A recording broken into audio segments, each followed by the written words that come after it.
But first, Bruce Lipton, in our pre-recorded series, talks evolution and begins with a fascinating tale of the worm and the Genome Project. Bruce Lipton, I loved a passage in this book, Spontaneous Evolution, about cells and how originally they were all operating individually, and then they learnt to work together, and then they learnt to specialize in different areas, but still with an idea to working for the whole. Then you leap from that to human constructs, to human societies. Tell me that link. Tell me what that's about. The link is this.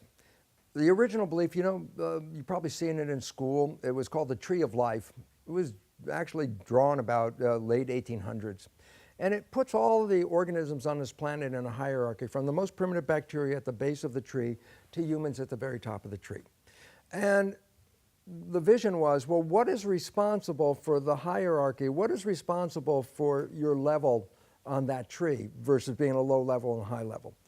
We originally thought it was genetics, that higher organisms in the tree have much more genes, and genes were providing for the complexity and the structure and the behavior and all that.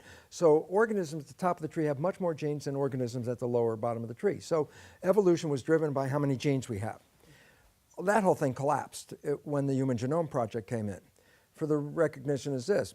One of the first organisms they did genotyping on to find out how many genes was a miniature worm. It's about a couple of millimeters at the most, millimeter maybe. 1,271 cells, very small organism. I said, well, how many genes? 20,000 genes. So that's a good starting point, okay? And how many genes did we expect? Scientists had a vision of the number they expected even before they did the human genome, and it was in excess of 100,000 genes, and that would make us at the top of the tree versus the worm at the bottom. So, I love Mother Nature, cosmic jokester is the best. The results of the Human Genome Project come in, and guess how? A human has about 20,000 genes. The same as the smallest one. And all of a sudden I said, wait, then as you go up the tree, it wasn't necessarily based on genes at all. No, it's not. Well, maybe there shouldn't be a tree, Bruce. Maybe it's all just well, one it's actually big more flat like line. a bush than a tree, because it grows out in all directions at once. So what does it, apart from humbling the human race and our hubris, what does it tell us? What can we learn from that? Genetics is not the foundation of evolution. Consciousness is the foundation of evolution, meaning at the bottom of the tree, organisms have the least amount of so-called consciousness, and as you go up to the top of the tree, it's an elaborate and expanded consciousness. So that cries out for a definition of consciousness. Yeah. What's yours? And see, so consciousness then has to do with the brain. You say, well, what about a single cell organ? And I say, well, a single cell has a brain as well. It obviously has to live in the world and adjust its biology. I say, well, what is it? Well, we used to say the nucleus where the genes are. That whole thing has now disappeared. The nucleus is like a file cabinet with patterns to make the cell. But it doesn't have any information of how to use the patterns, when they should be used, or why they should be used. They're just patterns in a drawer. It turns out the cell membrane, the skin, is the source of the nervous system. I say, well, what relevance is that? And I say, primitive organisms like a bacteria live inside a capsule. There's like a matrix, like a skeleton on the outside. So the bacterium can only be so big. It couldn't get any bigger because it's constrained. So I said, well, what's the relevance? I said, well, evolution made the smartest membrane in a bacterium. And then guess what? It ended. Why? I couldn't add any more membrane, make it more intelligent, because it's locked inside this capsule. So I said, well, does it mean evolution stopped? I said, for a moment it did, because I couldn't make the individual bacterium smarter. But then nature came up with another way. So what if you bring a whole bunch of bacteria together into one membrane? And that's called a biofilm. I said, what was the relevance? Each unit bacterium has a certain amount of consciousness. But when you put 1,000 of them inside the membrane, you have 1,000 times the consciousness. Oh, so the first level was make the individual smart. The second level was to make a community of individuals. Well, that community of bacteria became what is called the amoeba. And then the next phase was to make the smartest amoeba possible.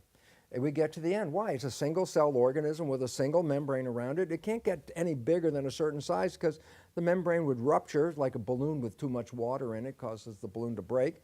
So cells became limited. I said, oh, guess what? Made the smartest amoeba, but I couldn't make it any smarter because if I add more membrane, it gets too big, it's not safe. I said, oh, evolution stopped. Smartest amoeba I can make. And then I say, then what happened? Oh, amoebas came together in community. I say, yeah, and I say every plant and animal that you see on this planet is by definition a community of amoebas, including us.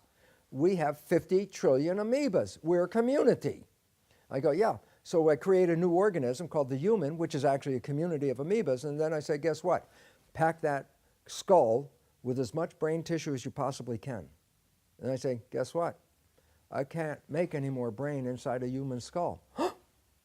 Humans reached the limit of their brain capacity a while back.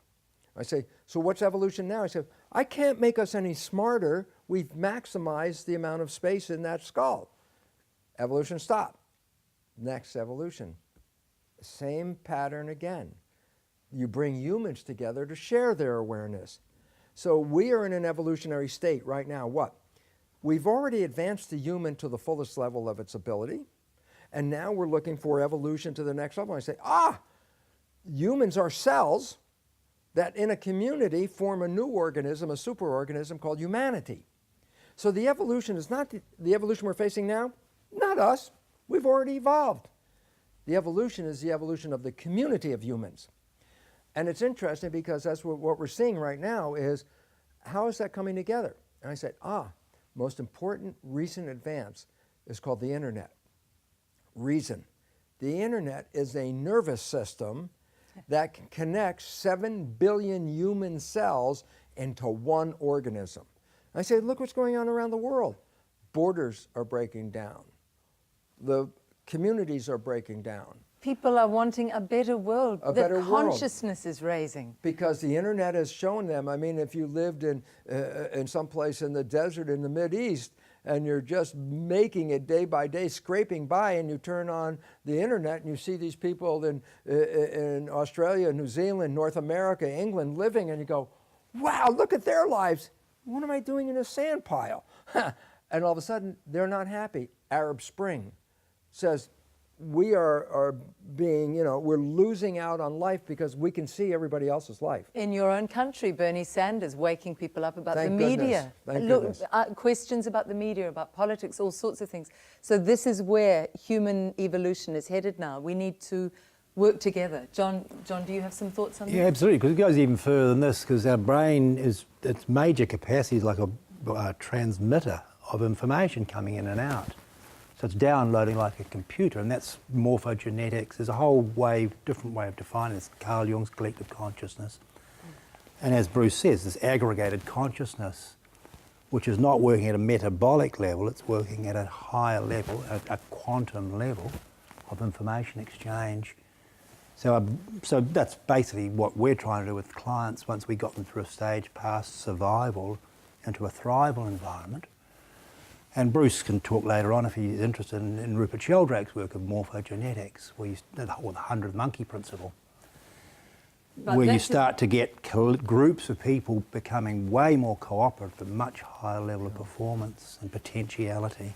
And that's ultimately what we're trying to do. Over time on this in a minute, but I would like to add something very important. I love it. Is that if you look at the human evolution and the planet, and you look at them like archaeologists, and you say, for about 200,000 years or plus, when they dig up an archaeological site where earlier people lived for 200,000 years, they had the same tools, the same things were found at every site. Human never, for 200,000 years, were essentially the same.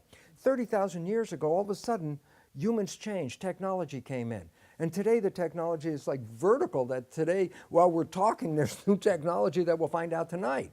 And I go, what was relevant? What was the increase that we were 200,000 years staying exactly the same, and then all of a sudden, boom, an evolution and humans jumped up.